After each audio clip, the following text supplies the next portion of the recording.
Everyone, and welcome to the Too Many Guys Soccer Show Lower League Short. We have a really big, really long show for you today. There's so much happening, so let me just outline what we're looking at. First, we'll briefly remind you of the championship scenarios for this final weekend. We covered them on the main show, and we covered League One too, but we're going to expand a little bit on both of those. Finally, we've got all of the League Two scenarios for you. So here we go. It's your lower league report. Before we get into this, I understand we might be reaching an American audience, and I just want to remind you of, or if you're not familiar with them yet, introduce you to the promotion playoff system, and just remind you a little bit about the structure of English League football. There are 4 tiers in the English League system, and if you're familiar with American sports, it's kind of like Major League and Minor League Baseball, except that your local team from a little town can actually move up, and the players aren't bound to a major league team, a Premier League team. So the lower league sides are not like farm clubs. They operate independently. The top tier of the Premier League relegates 3 teams each year to the championship, which is essentially a AAA kind of league, and it's a name I detest. And in turn, 3 championship sides go up. The top 2 championship sides go up automatically, but teams 3 through 6 engage in a playoff. The 3rd place side faces 6th, 4th against 5th, and they play 2 matches, 1 at each team's stadium. The team with the most goals at the end of the 2-leg semifinals advances to the final. And if the teams are tied or level, they'll play a 30-minute overtime. Regardless of who scores, it's all 30 minutes. If no one wins after that, they go to penalty kicks, which is a goalie used to hate, and best of 5 wins. The promotion game is always at England's national stadium, Wembley Stadium, and is only 1 match. It's not 2, and it's for all the marbles. The marbles are big. There are hundreds of millions of pounds involved for a team that moves up from the championship to the Premier League. So the procedure is the same in what's their equivalent of a AA league, League One, except that 4 teams are relegated.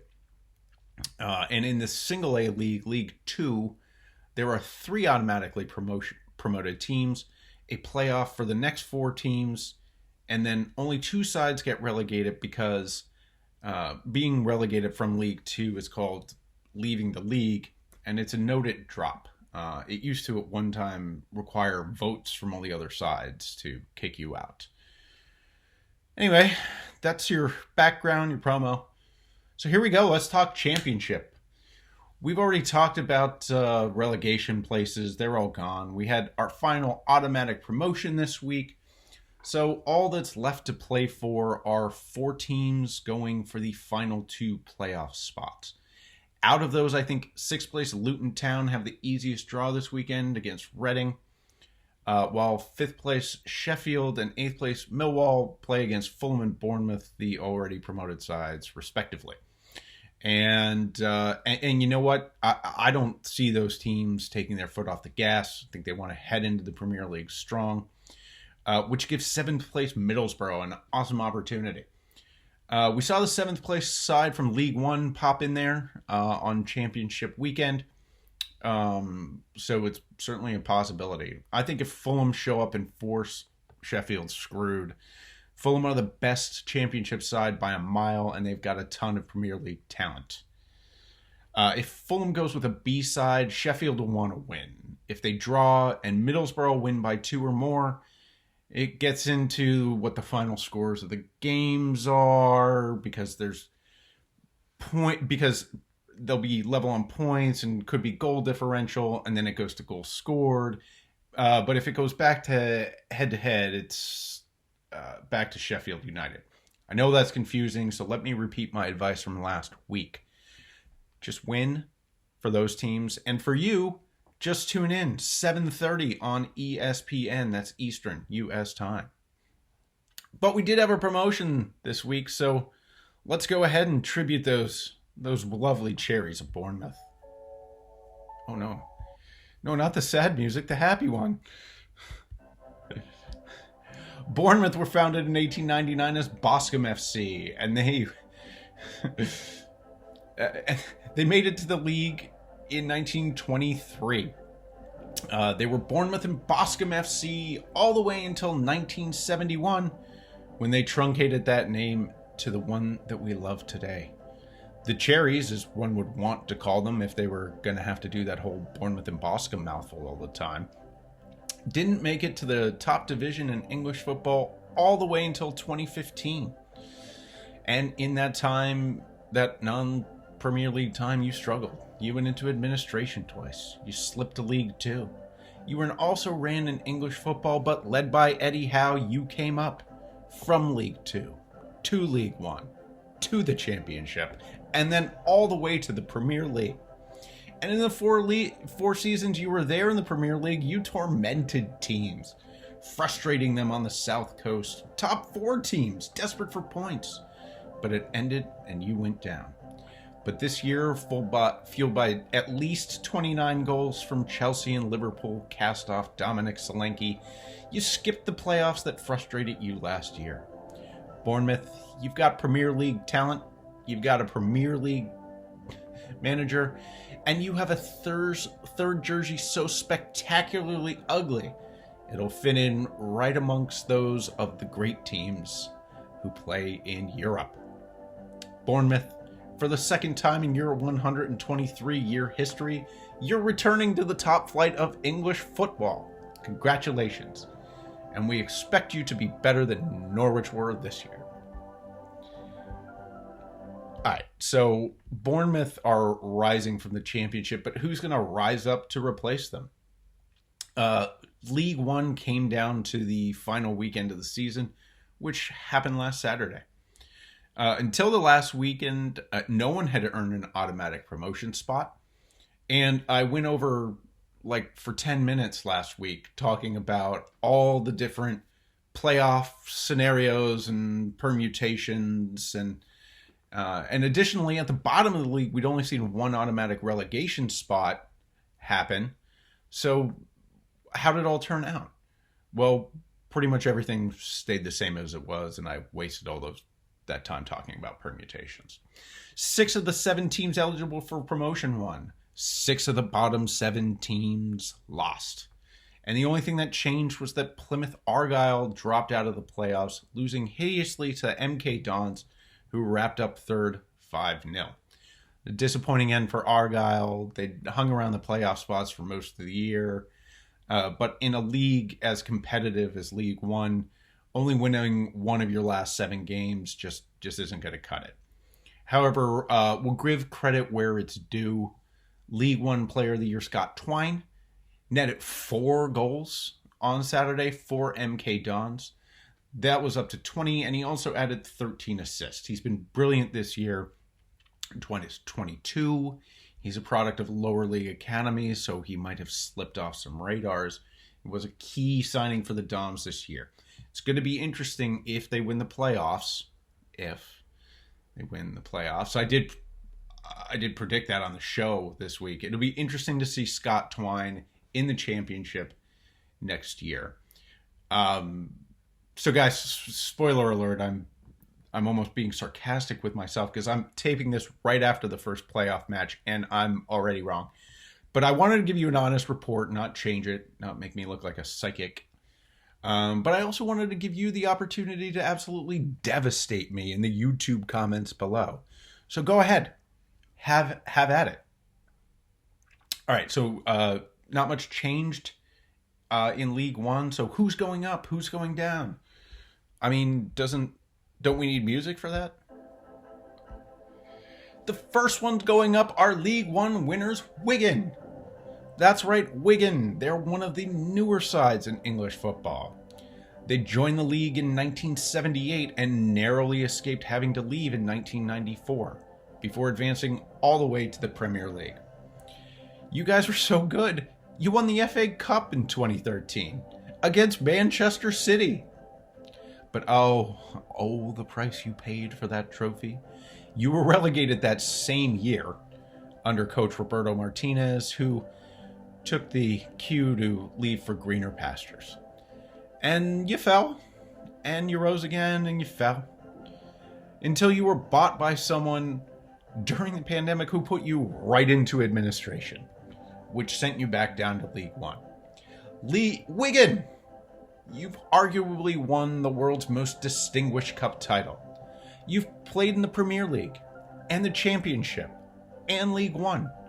And you've been bankrupt more than once. And that's all in the last 10 years. But Wigan, you are this year the class of League One. Good luck. We're looking forward to seeing you in the Championship, and hey, maybe even the FA Cup final again, very shortly. All right, so then not only do Wigan go up, but we get our second place team from League One, and that is Rotherham. Rotherham are the Millers, and the windmill on their crest punctuates their name.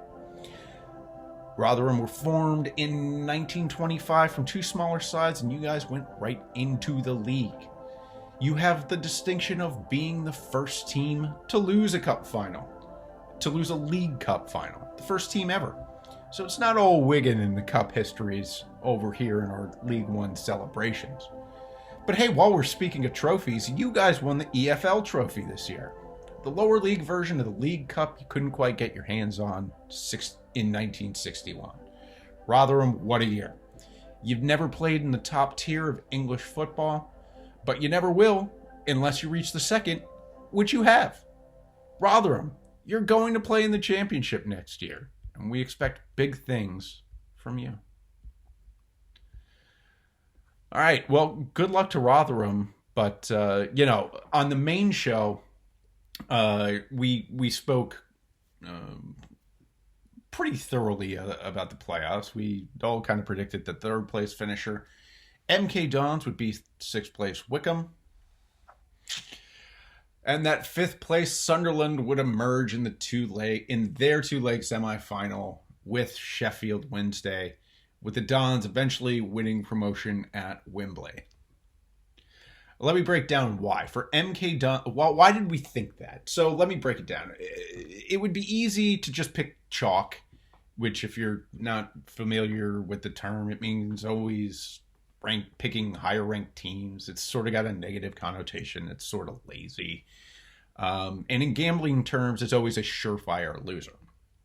But the only surefire loser we're going to talk about on this program today is Norwich. So let's go in a little deeper into the analysis. Two-leg tie could be a huge pitfall for the Dons. Wycombe only snuck in because the Dons beat Plymouth Argyle last week and did so very furiously. In fact, Dons might have been better at letting Argyle in. Wycombe are undefeated in 12 matches, peaking at just the right time. It's 13 now. And unfortunately for Wycombe, their last loss was against MK Dons, who they lost to 3 times this year already. I think if you were to combine that with the fact that the Dons have the League One Player of the Year, it should be enough to get through. We'll see. Sunderland and Sheffield Wednesday, 2 giants of the English game, old classics. And you'd love to see them both go up to eventually get back to the Premier League, but it's not going to happen this year. Sunderland, though, are on a 13-match win streak. Also last losing to MK Dons, and instead pointed out on the main show, Wednesday have won 8 and lost 2 in their last 10, so both teams head of steam. I think Sunderland has 2 advantages. Ross Stewart, their talisman, put up 24 this year, and Nathan Broadhead has also been hot for them. Ross Young for Wednesday, he's their talisman, and he is also on a very hot streak. Look, I think it's going to be close either way. I think the Stadium of Light is an advantage, but we'll see where it goes. So I mentioned that nothing changed at the bottom of the table in League One. So unfortunately, like this time for real, we're going to have to break out the sad music. See, I did it again. I've got them in the wrong spots. Okay. First, we have Gillingham. Oh, Gillingham. I lambasted Oldham supporters last week when they invaded the pitch upon being relegated, but they just sat there. Your supporters went out and beat up the Rotherham supporters. Gillingham, you came to the league in 1920, and unlike other sides who have gotten in memoriams like this year, you actually were voted out. But you were voted back in 1950, and in the league you have remained, times barely, since, although you've never risen higher than the second tier. And while your supporters may have shown some fight at the end, you certainly did not. All you needed to stay in the league was a draw, and you couldn't get there. Gillingham, you're leaving League One, but don't stay down long. We wish you all the best in League Two next year. Also leaving League One are Doncaster. Yes, the Doncaster Rovers first entered the league in 1901, but were voted out of it in 1903, and then again in 1905. And then they were relegated from the league in 1998. But those downfalls haven't stopped your drive, have they? You popped back into the league, won yourself a league trophy, and then you made it as far as the championship. But then you went down, and now you're going down again. Doncaster, we feel for you. While 6 of the other 7 teams at the bottom of the table lost, you drew. But a draw wasn't enough. In fact, if you had won, you would have had to have won by at least 26 to stay up. But hey, no fault in going down on a positive note, right? But go down you shall. Doncaster, I'm sorry to say, you have been relegated. Oh! Keep it rolling. Keep it rolling. Finally, finished second bottom of the League One table, we have AFC Wimbledon. And it's rather hard to do an in memoriam on a side that was founded in 2002, when their old side, who are now the MK Dons, left you. And isn't it hard to watch a former Flame do so well? Bet you're cheering against them in the playoffs.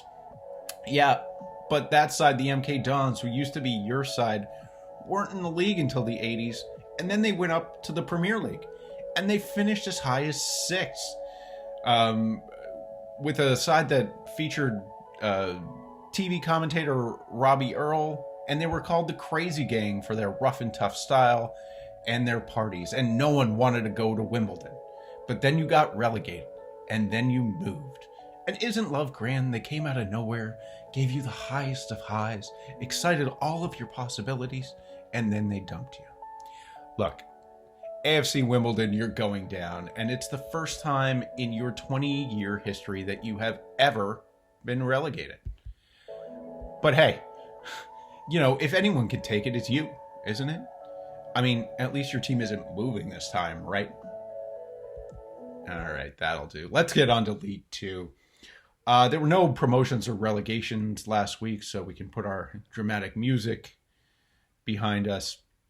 Let's go right to the final automatic qualification position and the playoffs. Right now, the third and final auto promotion team is Northampton Town, but slots 4 through 7, the playoff sides, can all still win automatic promotion. And besides that, a further 2 sides could still sneak their way into the playoffs. So let's break down how any of the 3 third to 7 ranked sides can win automatic promotion. And we'll also talk about how some of them can miss the playoffs. For Northampton Town, easy, win and in. You're in third. You stay in third if you win. At least if Bristol Rovers, who are in 4th, don't win by 5 more than you did. Unlikely, but it's League Two. Draw or lose, and frankly, the odds that none of the 4 teams within 3 points of you are not going to win. So you got to win. For Bristol Rovers, already in the playoffs, if they win and Northampton drop points, they're going to go up. Draw, and they need a Northampton loss plus no better than a draw from 5th place Mansfield Town and 6th place Port Vale to go up automatically. Loss, and again, just forget it. Forget it. Mansfield in 5th. For them to go up automatically, they need a win. And draws are worse from Northampton and Bristol. Sounds easy. If they draw, they're in the playoffs. If they lose, they will miss the playoffs if all of the following occur. Port Vale in 6th, win or draw. Swindon Town in 7th, win. and 8th place Sutton United win by 2 or more. That all has to happen for Mansfield to miss out. Port Vale in 6th. They must win to have a chance at auto promotion, then have draws or losses from all of the teams above them. They are essentially in the playoffs with a draw, but can miss them with a loss and a draw or better from both Swindon Town and a win by Sutton. Swindon win automatic promotion with a loss from Northampton and Bristol, and a draw or worse from Mansfield and Port Vale. If they draw or lose, a Sutton win sends them home. As does a win from 9th place Tranmere Rovers. Independently, they don't both have to happen. For Sutton and Tranmere, it's win and hope that the team or teams above them draw or lose. So that's the outline, and I know it's confusing, but who knows what's going to happen? It's League Two. I've omitted some scenarios where I said just forget it. I mean, it's in some cases win by 7, lose by 7 things, but it is League Two. I hope none of the things I omitted to come back to bite me. I think Bristol have the inside scoop on the auto promo spot. They're playing Scunthorpe, and they're bottom of the league and terrible. So let's look squarely at Port Vale. They've lost their last 3 matches and are going up against league leaders Exeter, who need a win, or with a win, they would secure the league title. And they're going to have to go for it because they're only a point up on Forest Green. They need to drop 2 spots to miss the playoffs. But the 3 teams who can catch them all have winnable matches against non-playoff sides. Hey, Port Vale, if you lose your last 4 matches and miss the playoffs, we'll be here for you. We're that shoulder to cry on. Just subscribe to the Too Many Guys Soccer Show wherever you get your podcast or on YouTube. And then, tick the alert notification so you know when we're here for you. Got the shoulder. Oh, that does it for the lower league report. Except no, it doesn't. No, folks, we have a new side joining the lower leagues. And I think you know who they are. That's right, Norwich FC. Were founded in 1902, and the Canaries, whose names one could never separate from the garish jerseys they wear, were dissolved in 1997 as a result of World War I, but were reformed in 1999, joined the Football League in 1920, and they have remained there since, although under the present rules they would have left twice.